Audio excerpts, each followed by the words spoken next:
बहुत समय पहले की बात है। एक छोटे से गांव में एक परिवार रहता था। इस परिवार में माँ, बाप और दो छोटे बच्चे थे। परिवार का नाम शर्मा था और वे एक साधारण लेकिन खुशहाल जीवन जीते थे। शर्मा जी एक सरकारी कर्मचारी थे और उनकी पत्नी श्रीमती शर्मा घर के कामों में व्यस्त रहती थीं।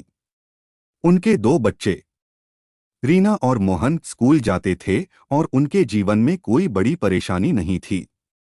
हालांकि शर्मा परिवार की आर्थिक स्थिति ज्यादा अच्छी नहीं थी, लेकिन फिर भी वे संतुष्ट थे। श्रीमती शर्मा के पास घर के कामों के लिए एक काम वाली बाई थी जिसका नाम थी रुक्मिणी। रुक्मिणी गांव के ही एक गरीब परिवार से थी और उसे काम करने के लिए शहर आने की जरूरत पड़ी थी। रुक्मिणी बहुत ईमानदार और मेहनती थी और वह दिन रात घर के सारे काम करती थी, जैसे सफाई, बर्तन धोना, कपड़े धोना और खाना पकाना।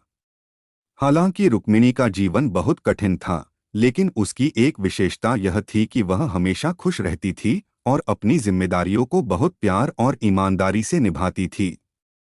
श्रीमती शर्मा रुक्मिणी की मेहनत को समझती थीं और हमेशा उसका ध्यान रखती थीं।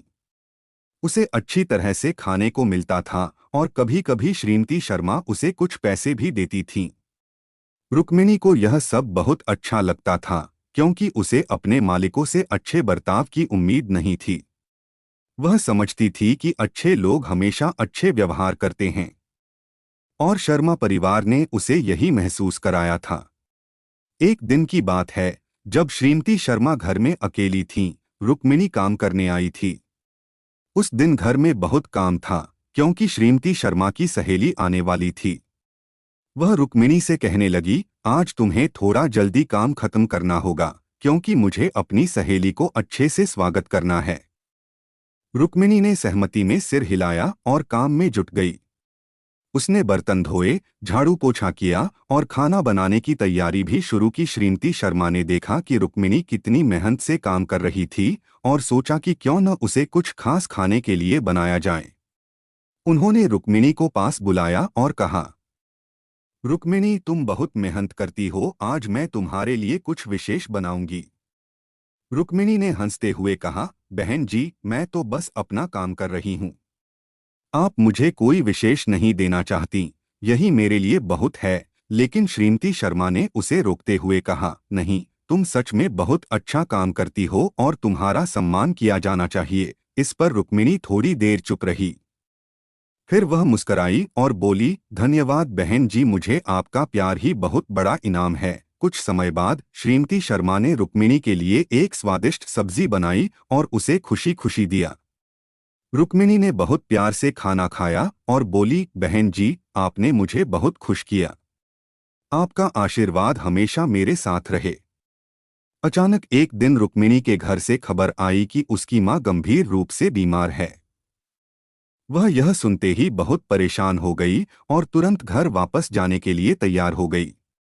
शर्मा परिवार ने उसकी परेशानी को समझा और उसे यथासंभव मदद देने की पेशकश की। श्रीमती शर्मा ने कहा, रुक्मिणी, तुम जाओ, हम सब कुछ ठीक कर लेंगे। तुम्हें चिंता करने की जरूरत नहीं है। रुक्मिणी ने धन्यवाद कहा और घर वापस चली गई। कुछ दिन बाद जब वह वापस आई तो उसका चेहरा थोड़ा उदास था। उसने बताया कि उसकी मां को बचा नहीं सके। रुक्मिणी की आंखों में आंसू थे, लेकिन उसने फिर भी कड़ी मेहनत करने का मन बनाया। कुछ महीने बाद रुक्मिणी की मेहनत और ईमानदारी के बारे में पूरे गांव में चर्चा होने लगी। लोग उसकी वफादारी और कड़ी मेहनत की सराहना करने लगे थे। रुक्मिणी ने अपने काम से यह साबित कर दिया था कि चाहे इंसान गरीब हो या अमीर, अगर वह ईमानदार और मेहनती हो तो उसकी कदर की जाती है। एक दिन श्रीमती शर्मा ने रुक्मिणी से कहा, रुक्मिणी, तुम इतनी मेहनत करती हो, क्या तुम कभी खुद के लिए कुछ सोचती हो? रुक्मिणी ने हंसते हुए कहा, बहन जी, मेरी जिंदगी बहुत साधारण है, लेकिन मैं खुश हूँ। मैं अपने परिवार के लिए काम करती हूँ और यह मुझे संतुष्टि देता है। लेकिन श्रीमती शर्मा ने महसूस किया कि रुक्मिणी का जीवन सिर्फ कठिनाइयों से भरा हुआ था और उसे किसी तरह का आराम नहीं मिलता था। उन्होंने रुक्मिणी को एक छोटे से उपहार के रूप में कुछ पैसे दिए और कहा, ये पैसे तुम अपने परिवार की मदद के लिए इस्तेमाल करो। तुम्हारी मेहनत और संघर्ष को देखकर मुझे लगता है कि तुम हर अच्छे जीवन की हकदार हो। रुक्मिणी ने श्रीमती शर्मा का दिल से धन्यवाद किया और फिर से मुस्कुराते हुए अपने काम में जुट गई।